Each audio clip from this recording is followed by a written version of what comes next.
Hello and welcome to this review of my IBM AT Model F.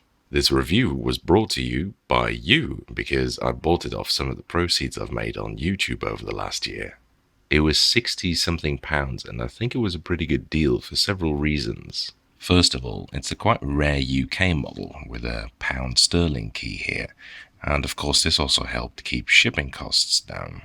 Second, it came in its original box, which, as some of you may know, I'm always a big sucker for. Third, I've been getting requests to review one of these pretty much since I started making videos. And fourth is a pretty good price. See, of the three well-known Model F brothers, the XT, the AT, and the Battleship, the AT is the most expensive. They tend to go at prices upwards of £100. This is because it's the rarest of the three, and for many it's the most desirable. And that is because it comes with a layout that can be modified. See, IBM put lots of superfluous sensing pads underneath the stabilizer holes, which can be fitted with springs and keycaps. So with some DIY work, you can ANSI mod it with an ANSI enter here, a backslash key here, and a normal sized backspace key here. Some people take it even further by modifying the numpad into a nav cluster with the arrow keys here and the nav buttons here, much like this, although they tend to take out the barrels and flippers of the positions that are not in use. So basically you end up with a 10 keyless ANSI Model F, and for many it doesn't get much better than that. The XT model uses weird key sizes and positions, so you can't ANSI mod it like this, and the Battleship, in all its glory, is just considered too enormous for some people. And that is why the AT is often considered to be the most attractive option of the three. Now, originally I thought this keyboard would be pretty much the same as the FXT. I mean, they look almost the same, they're almost the same size, they use the same switches, etc. But as it turns out, it's quite different actually. Let's start with the construction. As I showed in my FXT video, that keyboard is built like a brick shithouse. It weighs 2.8 kilos, ridiculously heavy for a keyboard. And this is because it's largely made out of metal. The back panel, backplate and barrel plate are all pure steel. The only major part that isn't metal is the front panel. But the FAT is a bit lighter than that at only 2.5 kilos. This is because the whole case is made out of plastic, which brings down the weight. The backplate and barrel plate are still made out of metal though, and are still built fantastically well. It's got the same flip-out feet as the XT model, with these funky-looking ears sticking out. They're quite practical, but they're also by far the most vulnerable thing about the keyboard, as they're liable to snap off. Fortunately, this one still has both of them. And it's got the same fixed, coiled black plastic cable as the XT, although I just realized it's a lot longer. The cable is made out of a magic black plastic that doesn't seem to get dirty. The XT and even early Model Ms had this too, and those cables always remain shiny and sweet for some reason. By contrast, the plastic that most beige keyboard cables are made out of tend to get sticky with age, presumably because of plasticizers, and they also get a lot dirtier. It even uses the same plug, although the keyboards speak a different protocol. The AT uses the AT protocol, which you can easily make work on a PS2 port using a simple £1 passive adapter, while the XT protocol this keyboard uses needs a more expensive active converter. The AT protocol was invented, among other things, to allow the computer to send signals to the keyboard instead of only from the board to the computer, so you could have lock lights on the keyboard, which, needless to say, are very useful. Here is the model sticker of the keyboard. The style is quite different from those of the Battleship and the later Model M, and the XT didn't have a sticker at all. As you can see, it's from May of 1989, which is surprising because that's 2 years after the PC AT was discontinued, so this might be one of the last ones they ever made. Now, this particular one was very, very dirty. In fact, you may recognize it from the How to Clean a Mechanical Keyboard QKT tutorial I made a little while ago. Click the link if you're interested in that one. But mechanically it was in perfect working order, and because these clean up very well, it looks almost like new now, partly because none of the plastics IBM used in this keyboard yellow over time. One major advantage that this thing has over the Model M is that it doesn't use those stupid, irreplaceable plastic rivets to keep the backplate held to the barrel frame. The problem with that is that old plastics tend to weaken with age, so eventually the rivets will snap off like this. And if too many of the rivets snap off, or if you've spilled a drink into it and you need to open it up, then you need to take off all the rivets and drill holes through the board and put in bolts. It's called a bolt mod to be able to replace it.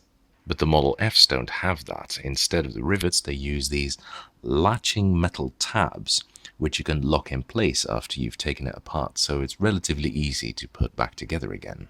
Also, as I'm sure you noticed, it uses one of those funky heat-treated rainbow effect backplates, which look really cool.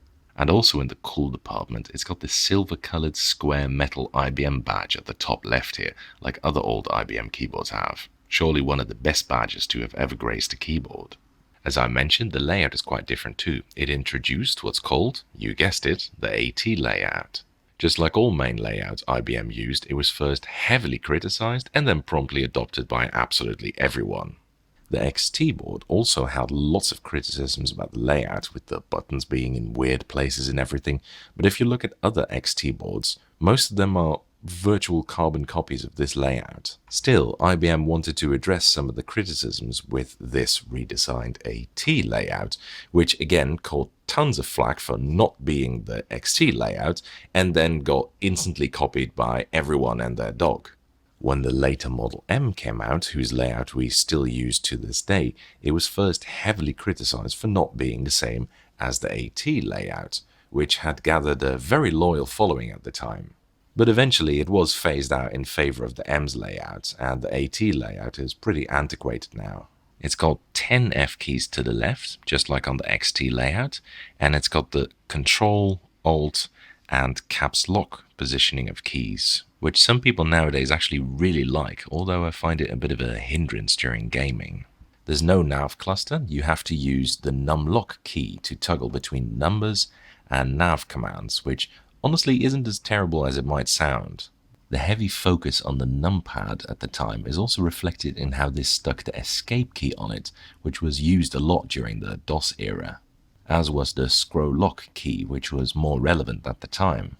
And it also featured a new system request key, but I'm not sure it was all that useful even way back then though. The most notorious thing about the layout is that it brought the combination of big-ass enter and tiny backspace though. This became a staple feature of many Asian keyboards in particular, who would often maintain this even way after the Model M pushed the ANSI and ISO enter keys. I actually like the big-ass enter itself, but the tiny backspace key really ties my tits in a knot because it always goes wrong for me. Like the FXT and the Battleship, it uses IBM's capacitive buckling springs, which are the older and superior version of the more cost-saving membrane implementation found in the Model M. So it uses exactly the same switches as the older FXT, but because this uses a metal chassis rather than a plastic one, the sound between the two keyboards is quite different. So this is the XT one, and because of the rigid metal chassis on it, all you can hear is the metallic spring ping, which is rather twangy and high-pitched like this.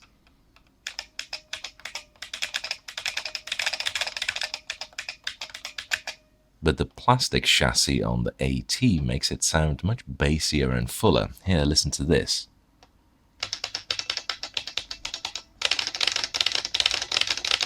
So just a quick side-by-side of the two. Here's the AT, and here's the XT.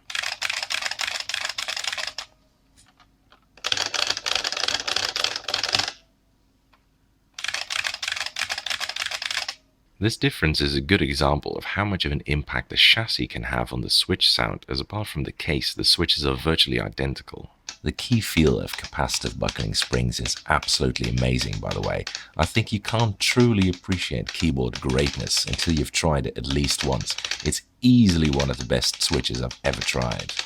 Also, being capacitive, it has inherent full N key rollover, so you can press as many keys as you want at the same time and they will all register, unlike the Model M, which only has 2 key rollover. Like the FXT, it's got a quite curious quirk. The spacebar is exceptionally stiff. You can adjust this by taking some of the tension off the stabilizer, but that does require taking the inner module apart. I myself have left it the way it was though. Like the FXT, it's got very thick one-part PBT keycaps with really sharp dye-sublimed legends, which almost never wear off. But because it's so old, some of the legends have been partially bleached.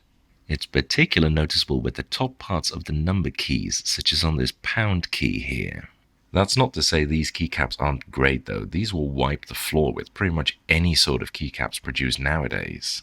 And as I mentioned, being PBT, they haven't yellowed with age, which contributes to how well preserved the keyboard looks.